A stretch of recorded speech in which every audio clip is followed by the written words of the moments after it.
నోరేసుకుని పడిపోతా. నోరు ఎప్పుడైనా దేవుని కొరకు ఉపయోగపడిందా? ఆ స్వరం ఎప్పుడన్నా దేవుని కొరకు ఉపయోగపడిందా? బిగ్గరగా ఎప్పుడన్నా పాటలు పాడగలిగావా? నేను అడుగుతున్నానమ్మా. నోరు పోయేంతగా, స్వరం పోయేంతగా ఎప్పుడన్నా దేవుని స్తుతించగలిగావా? నేను స్తుతించిన అనుభవాలు నా జీవితంలో ఉన్నాయి కాబట్టి చెప్తున్నాను.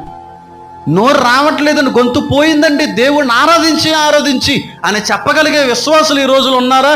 అరిసి గొంతు పోయిందండి, తిట్టి గొంతు పోయిందండి, గొడవలో పెట్టుకొని గొంతు పోయిందనే వ్యక్తులే తప్ప పాటలు పాడి గొంతు పోయిందన్న వ్యక్తులు ఎక్కడున్నారా? ఏ పరిచయంలో ఉన్నారు చెప్పండి? ఎక్కడున్నారు చెప్పండి? ఒకరుంటే చెయ్యొద్దని నేను చెప్తున్నాను. ఈరోజు నేను ఆరాధించానండి కుటుంబంలో.